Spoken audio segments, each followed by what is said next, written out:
Fubara vows to crush local government poll disruption as Assembly pushes for Rivers election. Kaduna tricycle operators cry foul over steep levies, rogue regulator harassment.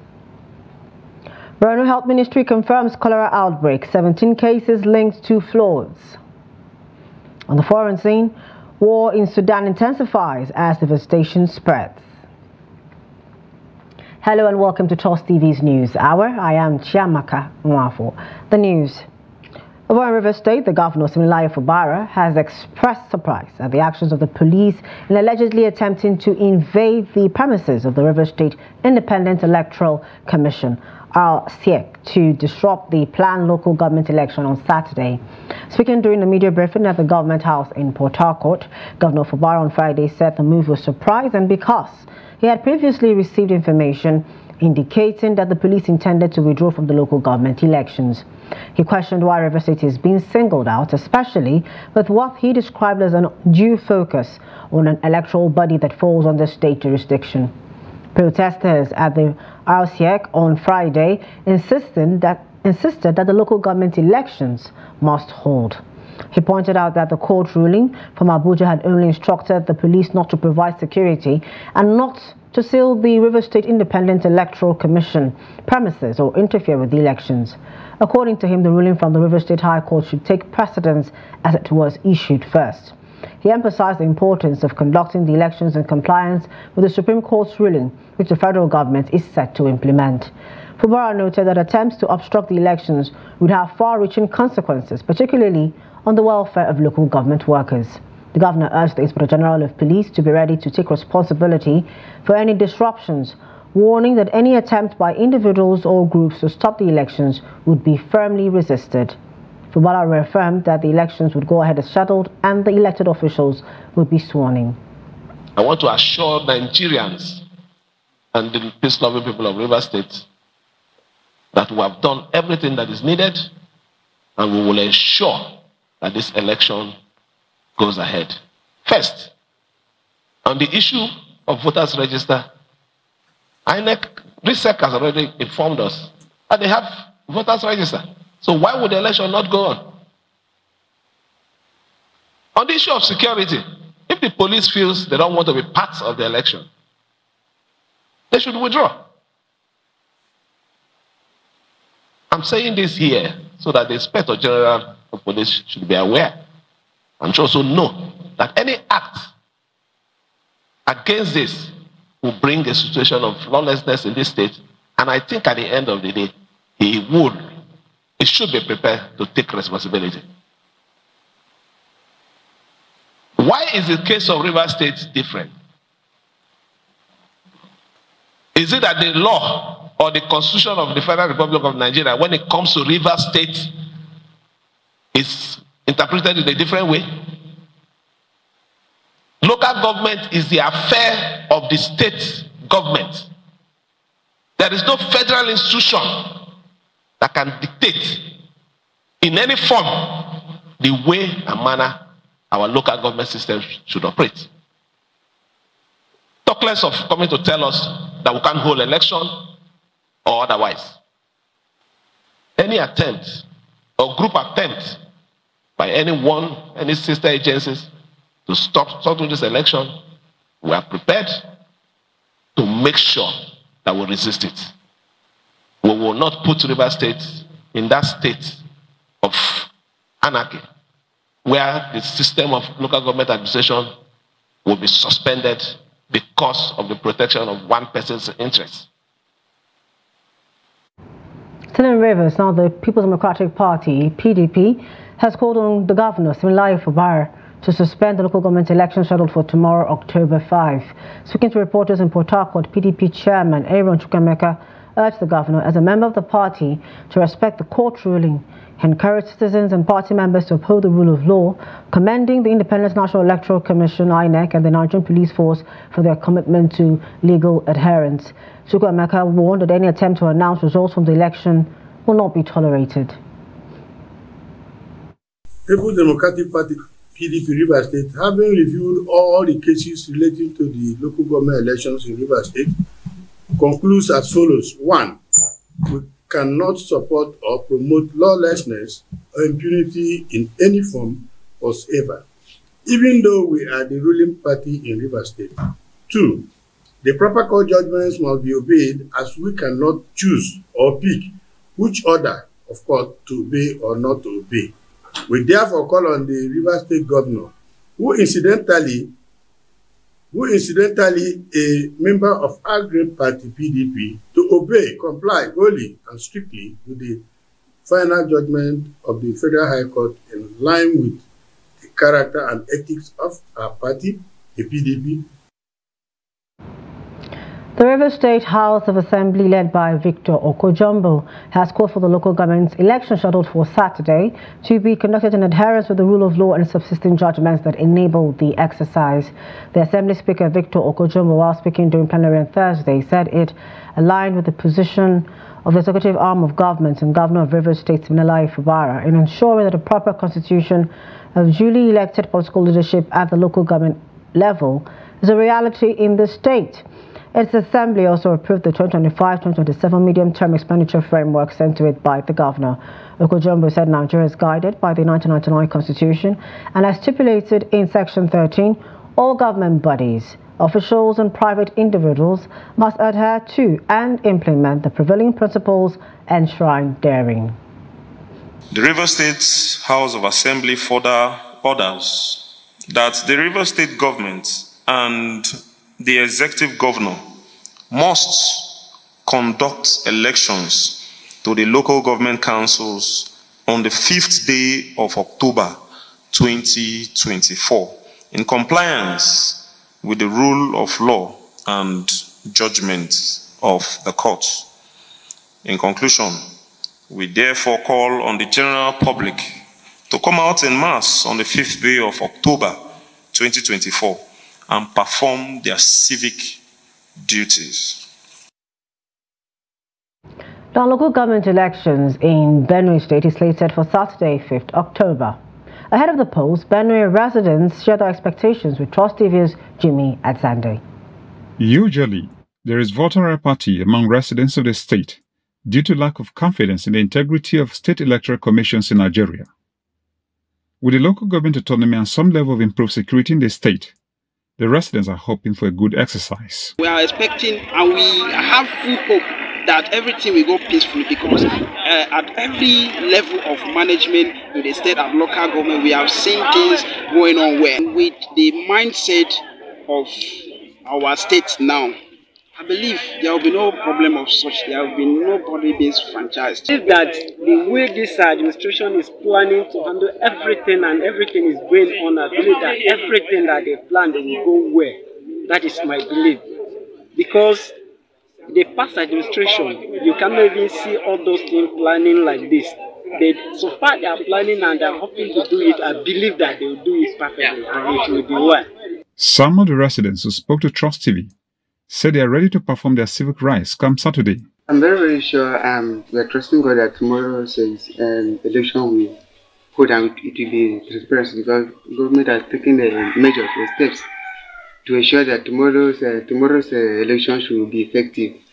As such, the government enabled that choose to yesterday and today that there should be no school work, so that people can travel to where they are supposed to do the election, to enable them cast their vote effectively.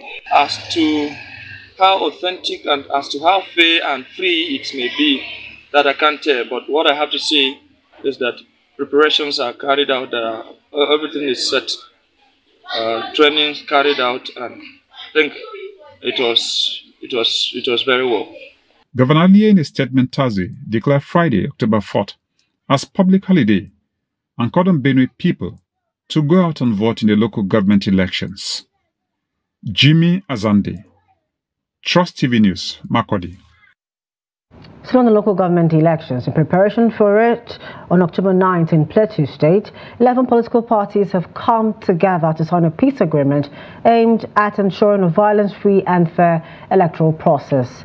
The peace accord was facilitated by the Plateau State Peace Building Agency in partnership with the Plateau State Independent Electoral Commission.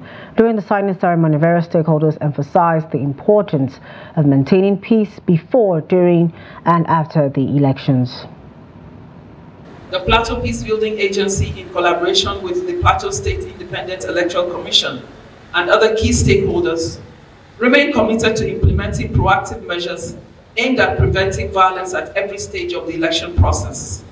This includes promoting peace accords, facilitating dialogue, and ensuring that the process is transparent and accountable. As we proceed with today's engagement, I urge all of us here to reflect on our individual and collective roles in safeguarding the peace of Plateau State. This exercise is to further deepen and consolidate the efforts made by the government and other critical stakeholders towards peaceful local government elections. As we sign this peace accord, let's remember the sacrifices made, the obstacles overcome, and the hope that peoples that propels us towards a brighter tomorrow. As the campaigns are ongoing, that people will adhere to the rule of law in terms of campaigning. Like she mentioned, people campaigning and using certain words to cause problems should also be mindful that there are laws governing campaigns. We want to thank political parties, particularly because of the robust relationship we've had with political parties. A joint effort between residents and local vigilantes in Danali village, the Muso local government area of Katsina State, successfully thwarted a bandit attack on worshippers during Friday prayers. The armed bandits emerged from the nearby vegetation, equipped with dangerous weapons, including AK-47 rifles. Fortunately, vigilant villagers, alerted by women returning from the farms, quickly mobilized to defend their community and drove the assailants away. This incident follows a previous attack just 2 days prior, during which bandits shot a farmer, Idris Salisu, who is now receiving medical care at Amadi Rimi Orthopedic Hospital in Katsina. Residents of Danali are increasingly alarmed by the frequency of bandit attacks, particularly as farmers begin to evacuate their harvests. This situation poses a significant threat to food security, which is crucial for the community's livelihood. One anonymous resident appealed to the state government for the deployment of security forces to the area to ensure their safety while accessing their farms and transporting their produce. Well, at the moment, there is a serious panic in the community, with many residents planning to relocate to other towns perceived safer. Though they have reported the attempted attack to the security operatives, but they are still not certain whether they will respond in good time, as there is every likelihood that the bandits may attack the village this Friday night. So now the major issue is how to protect the community, which has suffered series of bandits attacks in recent times. Secondly, the villagers are worried about the inaction of military officers who are based few meters away, precisely 1.5 kilometers at Marabar Dang Ali, just a stone throw from Dang Ali community. A resident of the community was reported appealing to the security operatives to at least support the local vigilantes and community security watch corps guarding the village in securing the area.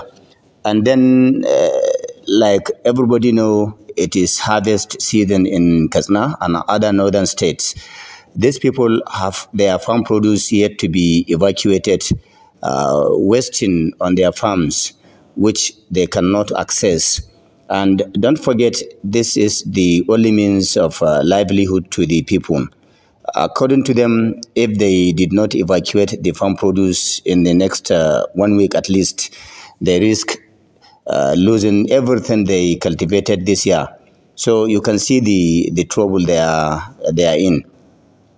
And of course, many of them have been attacked, killed, while others got wounded while trying to harvest their farm produce. As such, their fate is hanging in the balance at the moment. This, coupled with the trauma, fear of uncertainty, is also further compounding their problems. Hence, the appeal on the government to deploy security personnel to the area, at least to restore their hope and, of course, their confidence. They also reported some of their loved ones who are in the hands of bandits, calling on the government to do all it could to at least secure their release. And then the Mutual Council chairman, Sanusi Dangi Abbas, said efforts are being intensified to secure Dang Ali and other neighboring communities at the moment, promising that the authorities will reach out to every community, particularly Dang Ali village, at least to pacify with the residents to remain calm, given assurances that the hoodlums will be defeated very soon.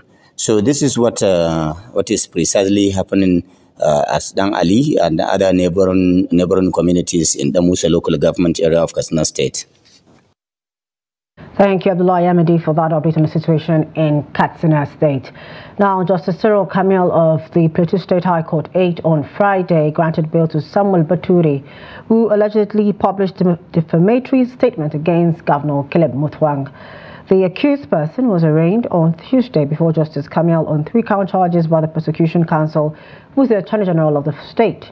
According to the clerk of the court, during the arraignment, the statements allegedly published by the defendants are defamatory and cyber stalking, which are contrary to sections 372, 373 of Penal Code Law of Plateau State 2017 and section 24B of Cybercrime Prohibition Prevention Act 2015. However, on Friday, when the matter came up for hearing, the presiding judge admitted the defendant to bail on the sum of 5 million naira and 2 sureties in like sum after the defendant's counsel pleaded with the judge to give a bench ruling, which the prosecution counsel did not oppose. In culture-related matters, a group of protesters arrested on Wednesday at the Gani Freedom Park in the Ojota area of Lagos State have been released on bail. The State Police Public Relations Officer Benjamin Hundeyin confirmed this in a statement on Friday. He said the Commissioner of Police, Olariwaju Shola, gave the directive during the visit of social activist Omoyele Sowore to his office at the command headquarters in Abuja. To streamline Adamawa's small claims court system, Chief Judge Justice Hafsat Abdulrahman is set to appoint magistrates to fast-track justice delivery and ease courtroom congestion. She revealed this during the handover of desktop computers and modems from the Adamawa State Action on Business Enabling Reforms aimed at driving electronic reforms for the courts. Gibson Swadigo reports from Yola. Adamawa State Action and Business Enabling Reforms, led by Dr. Bello Abubakar Song, has presented 36 desktop computers and modems to Chief Judge Justice Hafsat Abdurrahman. These resources will support the establishment of 9 small claims courts across the state's senatorial zones. Dr. Song emphasized the role of these courts in the swift resolution of commercial disputes, noting the importance of disbursement link indicators. The courts will provide monthly reports, and the provision of computers aims to enhance their legal efficiency. We expect to have at least 9 small claim courts with 4 desktop computers allocated to each of the small claim courts.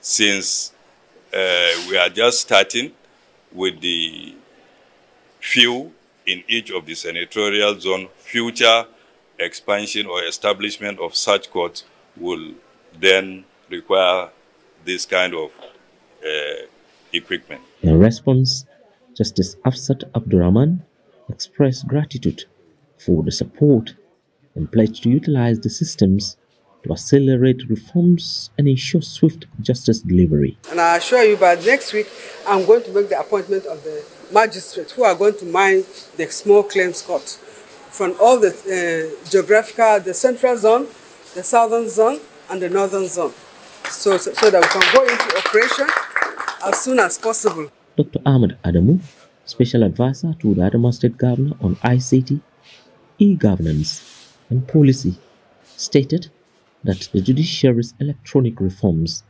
align with Governor Ahmed Fintri's developmental policies.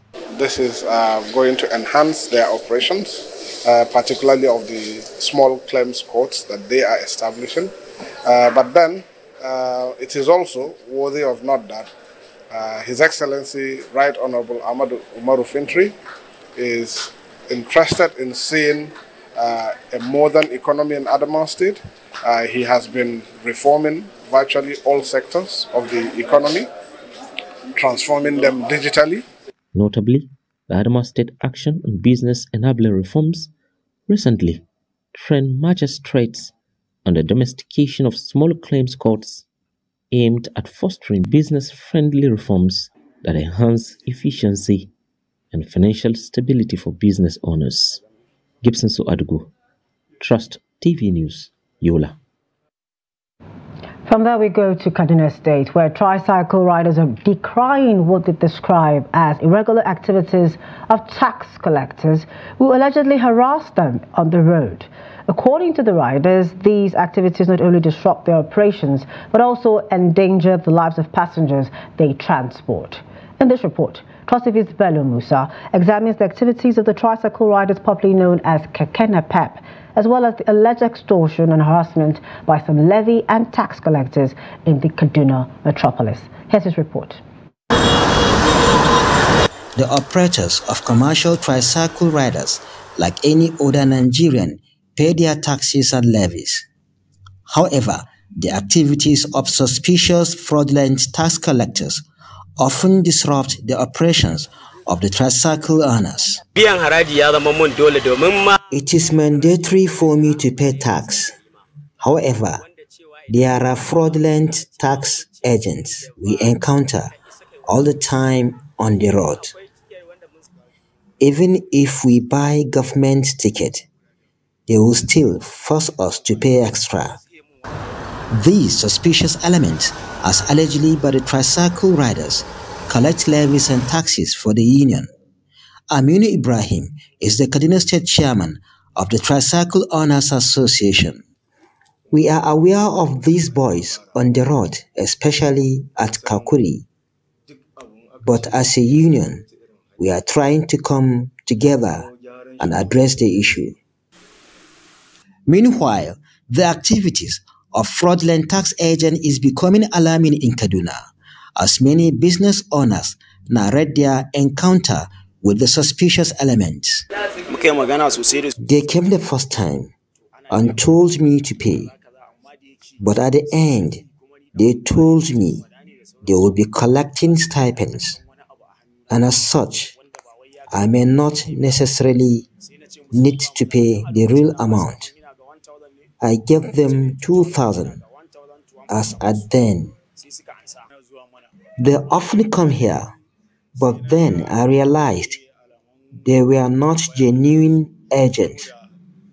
So I told them to give me an account number I can use to go and pay in the bank, but they gave flimsy excuses. Somebody came, this is an invoice given to you that, okay, we are coming back on so date. I called one of my friends that is working in the internal revenue of Kaduna, told me that, no, this agency, this receipt is not this agency that is handling tax matters. While acknowledging the illegal activities of fraudulent tax agents, Kaduna State Internal Revenue Service says it has the exclusive powers to control, administer, impose, and collect taxes and levies in the state as provided by the Tax Codification and Consolidation Law. Not a few. A lot of them have been arrested and they are with the police. Some have been Some have been sent to the courts for prosecution. So, and then some of them also are on the run. But this is a cartel. This thing has been ongoing for for a long time, over the years. The activities of fraudulent tax agents is causing more severe hardship to their victims who are struggling so hard to put food on their table amidst the economic crisis in Nigeria. Bello Musa, Trust TV News, Kaduna. The need to improve Nigeria's informal sector to ensure that the approximately 88% of Nigerians who operate in unstructured business environments get the required support for business growth has been emphasized. Some Lagos residents who stated this while speaking with Trust TV on their working conditions, particularly small business owners, advanced the need for government support in accessing loans to grow their small businesses. Victoria Chokolo has more on this report is presented from our studio. Majority of Nigerians, approximately 88%, are engaged in the informal sector such as farming and also cooperating in unstructured environments, often due to lack of formal training. In many cases, these entrepreneurs didn't originally choose this path, but were compelled to do so due to factors such as layoffs from previous jobs. Faced with such situations, they were created opportunities for themselves and have eventually started to thrive. To enhance productivities, stakeholders says it is important for these business owners to unlearn outdated practices and embrace new skills by engaging in contract learning and development. An economist, Oladipo Ajayi, believes that if the informal sector is stifled, the nation risks driving many people back to unemployment, placing a heavier burden on the government. Imagine farmers that actually produce cocoa, but they don't know how to actually move from more like just a raw material to more like a finished product, or find a way to actually export this product outside the country so as to improve our effect generating capacity. So government needs to work with this, and government needs to actually create a forum where they can actually get feedback from some of these people. They need to understand what they're actually going through, what is the problem, and how to actually help them solve some of these problems. Some Lagos residents engaged in unstructured business environments advocated greater government support for small businesses. Try and empower all this small scale business. If they empower them, it will go a long way to solve their problem and help the economy to grow. So they have to create a kind of soft loan to all these small business entrepreneurs, so that they can build up their business very well. So if government is able to at least reduce the price of fuel, it will be okay for these companies, because even where I work, these are the issues they have, and most times the electricity is not there. Imagine the cost of diesel. Having issues with this unemployment of our graduates, those who are fresh from the university. Look at me. I work in the bank and I was retired when I was least expected. I was retired. I got a job as an accountant somewhere. They retired me again. They said I'm old enough. I cannot work in that company. Now I'm now doing my own personal business. My daughter was just finished from university. No job for her. She is now helping her mother to sell in the shop. Government problem, tax is worrisome. They urged the Nigerian government to place greater emphasis on vocational trainings for youths, while also providing opportunities for those who cannot afford formal education to acquire specific skills as a way to help develop the nation's economy. Moving to more stories. As the people of Bajibo community in Kayama local government area, Kwara State, mourn the tragic loss of their loved ones, they are urgently calling on the federal government to provide ferries and life jackets for boat passengers. This plea comes in the wake of repeated boat accidents that plague the area each year. Here's the report. Traveling from Ilori, the capital of Kwara State, to Kaima takes about 6 hours, followed by another 5 hours on a bumpy road to Bajibo, where families are grieving their lost friends and relatives. Over 300 people were on their way to Bajibo in Niger State to celebrate Maulud Nabiyu when tragedy struck. They were just moments away from completing a 4-hour boat's journey when the unfortunate incident occurred.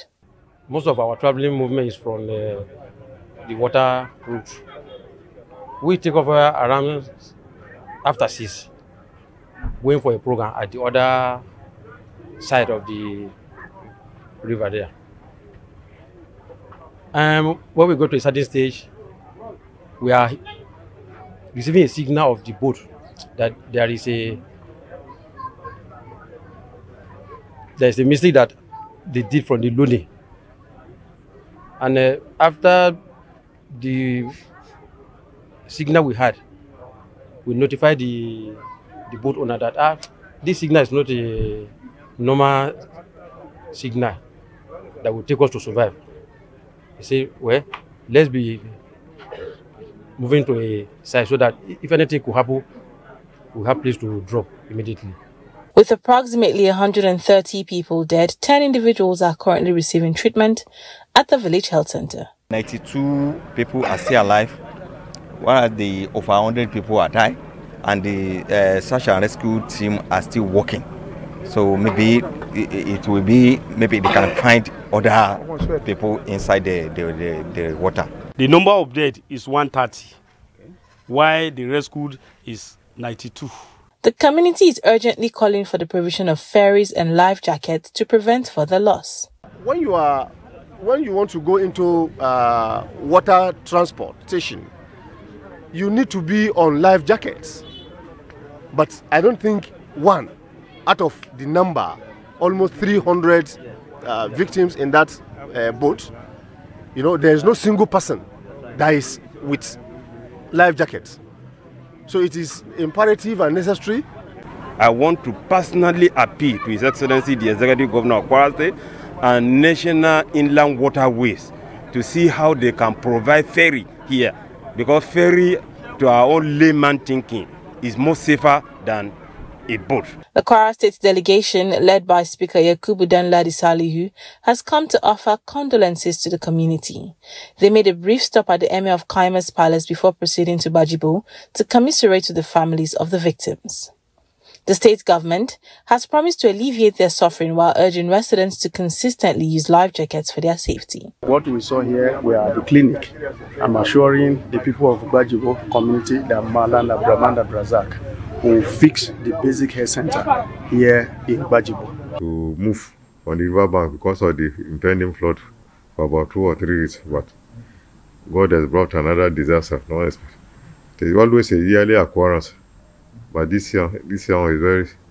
The land is on the high scale, on the high magnitude. Officials from the State Emergency Management Authority are still on the ground working to determine the exact number of bodies recovered. Despite the tragic incident, life continues as the community members still board boats to travel and conduct businesses with neighboring areas. In health matters, over in Borno State, the government has declared a cholera outbreak following the flood that ravaged Maiduguri and some local governments in the state. The State Commissioner of Health, Professor Baba Malam Ghana, at a press conference in Maiduguri, said that out of 451 cholera suspected cases, 17 turned positive. The outbreak were reported in Maiduguri, Jere, Mafa, Kunduga and Mungunu local governments. He revealed that the outbreak is on the increase in the affected communities as a result of the flood devastation and called for urgent action to sensitize and vaccinate the population. Professor Baba Malam Ghana added that it has vaccinated more than 270,000 people, but urged residents to embrace good hygiene to control the spread of cholera. We are appealing to all the line ministries and agencies and departments and partners to join hands and provide optimal responses in order to control the current cholera outbreak. The state is still expecting more supplies of the cholera vaccines from the Federal Ministry of Health. However, we are recording increasing number of acute watery diarrhea, which is suspicious of cholera, which is not unconnected with the flood devastation. The misuse of malaria medicines is driving a surge in recurrent malaria cases, placing Nigeria among the top contributors to global malaria infections and deaths. Experts from the National Malaria Elimination Program stress that the key to reducing this burden lies in enforcing proper case management, ensuring swift, accurate diagnosis and treatment paired with environmental sanitation measures to prevent the spread. Here's the report. Malaria continues to be a leading cause of illness and death worldwide, with Nigeria bearing the heaviest burden, accounting for 66.7 million cases in 2022, or 27% of global malaria cases and 31% of death, according to WHO reports.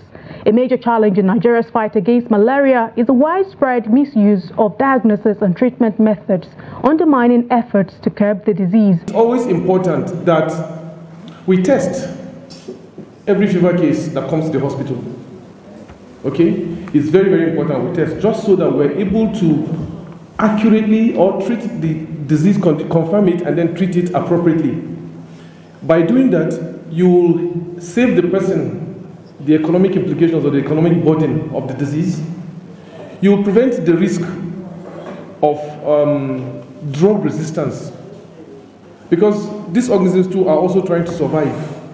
So your business is to ensure your drug hits them at once. So, but if they are not, and you keep exposing the organisms to the drugs, they develop tolerance and they just resist.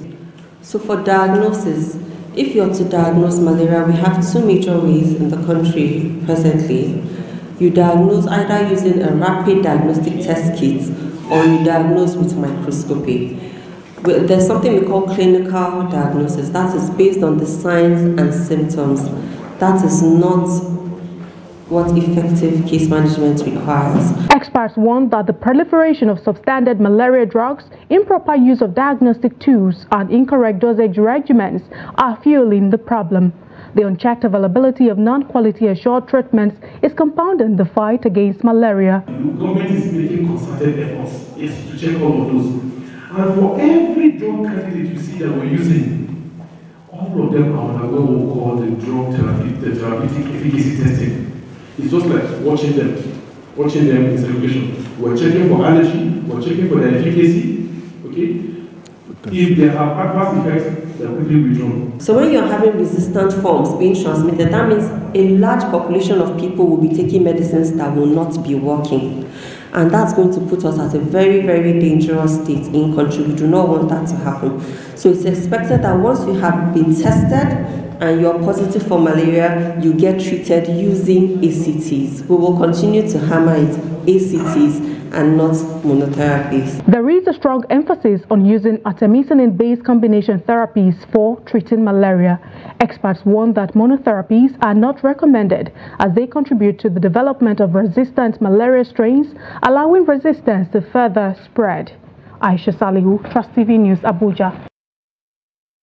Still on health matters, over in Jigawa State, as part of efforts to improve healthcare access in the state, the government has officially flagged off the basic healthcare insurance scheme for vulnerable populations. Scheme, according to the state government, aims to enroll 143,500 vulnerable individuals across the state's 287 political wards. Here's the report. The scheme targets the most vulnerable members of society, with 500 individuals from each ward set to benefit from access to essential healthcare services. The initiative is part of a broader strategy to bolster healthcare delivery for underprivileged communities, ensuring that no one is left behind in accessing basic medical care. I am happy with this initiative.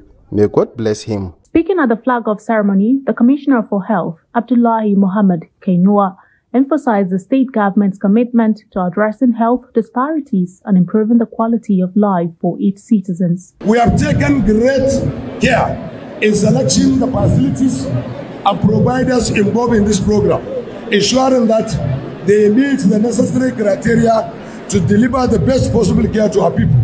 The provision of quality health care service to the beneficiaries will be supervised and monitored to regularly to ensure greater accountability in service provision. Governor Umar Namadi, who was also present at the event, highlighted the importance of the scheme in achieving universal health coverage. He lauded the collaborative efforts between the state government, development partners, and local communities in making the program a reality. As part of our agenda to achieve general improvement in our Human Development Index, we have committed to significantly improve access to basic healthcare services to the people by expanding the coverage of state's health insurance scheme as a social protection for vulnerable segment of the state population. Part of this commitment is the establishment of the Health Equity Fund, partly to provide funding for the expansion of the state contributory health insurance scheme. In fulfillment of this commitment, today we are witnessing the blackout of access to basic health care services by 143,500 people carefully selected based on clearly defined targeting criteria from among the vulnerable segment of our population across the 287 political wards. The scheme will cover a range of services including maternal and child health care, immunization and treatments for common diseases. With the enrollment process set to commence immediately, community leaders and health workers across Jigawa State are mobilizing to ensure that the 143,500 beneficiaries are registered and provided with the necessary health insurance cards.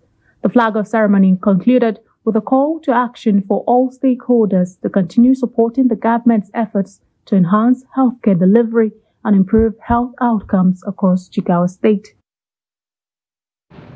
The Kano state government has announced plans to tackle the issue of accumulated refuse at the Yonlemu market in the state.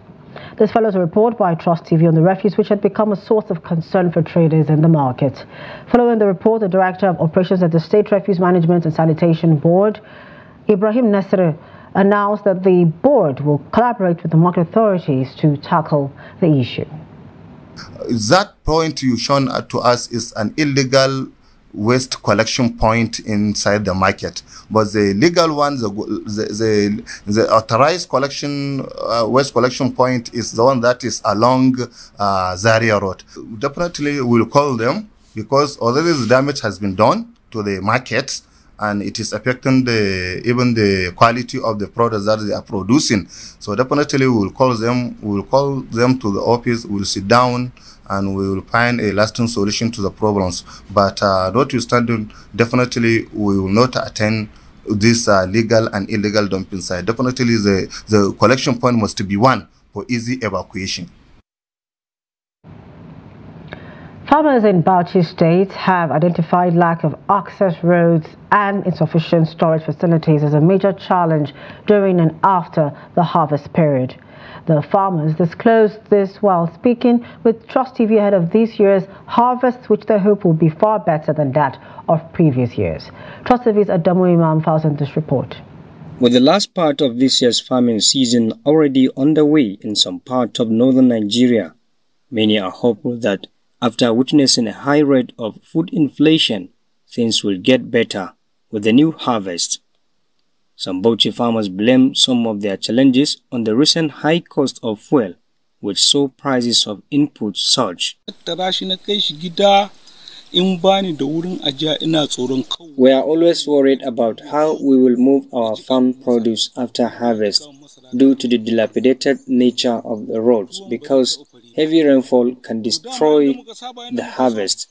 So we usually keep it here in the farm for some days to dry completely before we evacuate to our homes for onward consumption. Another issue we deal with is theft. Idle people are just there waiting for us to finish so that they will come and steal some or even all. So it is a big challenge to us. Of the hike in the price, for me to transport myself from town to this room, how I used to spend like 3,000. And how much am I getting in the farm? And if I finish harvesting now, for me to transport it back home, I don't know how I'm going to transport it. because the road is even not good for me to bring a car to enter this place now. So the challenges is so much, is numerous to say, and I don't know what, and the cost is because of the fuel. They, however, urge authorities in the agri sector to always marshal out plans that will address the current issues farmers are facing, and also call on the government to improve the economy as a whole to ensure food security throughout the nation. Adam Imam, Trust TV News, Bauchi. Away from Nigeria, Russian Deputy Foreign Minister Sergei Ryabkov has said that 30 delegations have confirmed their participation, and the membership of new countries might be considered, including Turkey, which submitted its bid to join the organization in September. Ryabkov also said that Ukraine might be on the October summit agenda, saying that Russia was and remains open to political and diplomatic solution to the conflict. The BRICS alliance was founded in 2006 by Brazil, Russia, India and China, with South Africa joining in 2010. Here, everything is quite transparent. It is necessary to pursue a sovereign cause. It is necessary to have a significant role in international and regional affairs, to build strong neighborly and friendly relations with the BRICS countries, and not to join in illegitimate sanctions against members of the association. The battle for Khartoum is raging in war-torn Sudan. New fighting rocked the nation's capital in late September as the Sudanese military launched an operation aimed at taking control of parts of the city, which had been ruled by the Paramilitary Rapid Support Forces, RSF. AP footage shot in the immediate aftermath showed Sudanese soldiers pick up trucks driving through the damaged roads of Bari city to the north of Khartoum. The Hellfire Bridge was reopened after being under the control of the RSF. According to local media reports, the army and allied forces are attempting to seize the Khartoum oil refinery in Al Jaili, about 70 kilometers north of the capital. At least 78 people have died when an overcrowded boat capsized on Lake Kivu in eastern Congo on Thursday. A local governor said a frantic search and rescue operation was underway hours later, as many remained unaccounted for from the vessel believed to have had 278 people on board. Jean-Jacques Purusi, the governor of the South Kivu province, said the death toll was provisional and that the number of fatalities could rise further. The boat set off from the port of Minova in South Kivu province earlier in the day and was en route to Goma in North Kivu province.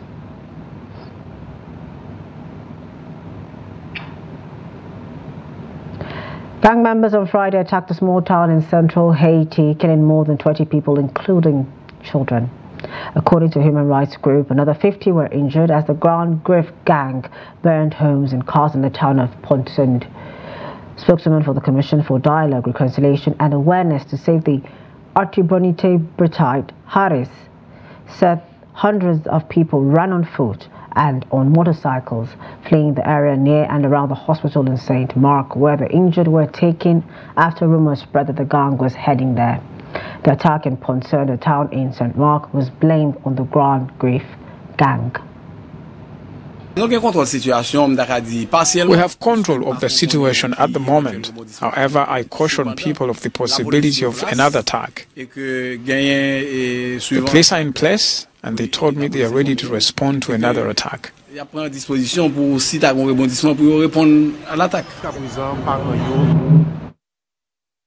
Kano Hisbah has banned sport betting across the state after a series of reported raids in Minjuri area of Kano State targeting betting shops. These operations, led by the Kano State Hisbah Corps, have sparked controversy. Legal expert Elijah Milu offers insight into the implications of these actions and the broader legal landscape in Nigeria. Hisbah has no power to make any law in Kano State, though they are operating like the Sharia cops. They have no power to make law whatsoever. They have no power to do so because they themselves are a creation of the law. It is the Kano State Assembly that created them, and they are not empowered to make any law. They cannot do so. And if they decide to do so, they are going against the tenets of the law, and the law will go against them. Indeed. You know, when we go through the law establishing Hisbah, you know, we have like by Section 10 of the Kano State Hisbah Board Law 2003, you know, there are powers of the Hisbah Corps. The Corps themselves, they have powers on what to do and what not to do. Offer advice and counseling to any person or body. Invite, arrest, or detain any person suspected to have committed an offense. And within reasonable time, report to the appropriate authorities. Then, by implication, the law says that Hisbah is not the appropriate authority. You understand? So, if they have legal department, of which I know they do have, they have legal head, they should be advised appropriately. And now time for more sports news update with Emmanuel Fashemi. Nigeria Customs Service female basketball team has expressed confidence in clinching the top prize at the Savannah Conference competition after qualifying for the Women's Premier League Final 8. The captain Ikem Akarawe stated the team's optimism of their chances, citing improved teamwork and cohesion. She said it was a scrappy beginning, but as the competition progresses, the players stepped up. The team got to know each other better, and now there's cohesion. Akarawe went further to reference their previous experience at the Final 8, stating last year was our first time on that stage in a long time. This time around, we are hoping to go not just one step further, but to make it to the podium. Head coach Mohamed Abraman assured that his players are prepared for the final games. For once in a long time, I am beginning to have this feeling that we are going to be underdogs. But this is a good thing for us because it means there won't be much pressure and we can do what we need to do and come away with result. The final 8 of the MBBF Women's Premier Basketball League will take place at the Lagos Sports Hall, National Stadium, Surulere from 13th to 20th October 2024. Enugu Rangers technical advisor Fidelis Ilechukwu said the team has shifted focus to the upcoming Oriental Derby in the 2024-2025 Nigerian Premier Football League this weekend. He stated this in his post-match conference after a nail-biting 1-0 victory over a youthful Bayelsa United side. Isaac Xavier's 17-minute strike secured all 3 points for the Flying Antelopes at their home ground in Enugu in the rescheduled Match Day 3 fixture. The gaffer in a post-match interview said, "We are so happy about the outcome of the game. This was a very important game for us. Before Bayelsa came, we already knew it was going to be a difficult encounter. We won the game, which will give my team the confidence and the belief needed for our next game against Abia Warriors. We created chances and missed a lot, but we keep pushing and encouraging the players as our next match will be much more challenging, but I am positive it will end well." Enugu Rangers will this weekend confront Oriental rivals Abia Warriors FC in the Match Day 5 of the Nigerian Premier Football League inside the Nnamdi Azikiwe Stadium on Sunday, October 6, 2024, with kickoff time set for 4 p.m.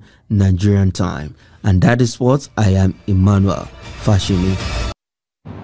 And that's it for News Hour tonight. For more of our news programs and documentaries, do also follow us on our social media platforms and on our YouTube live stream. I am Chiamaka Nwafo. Thank you for joining us tonight.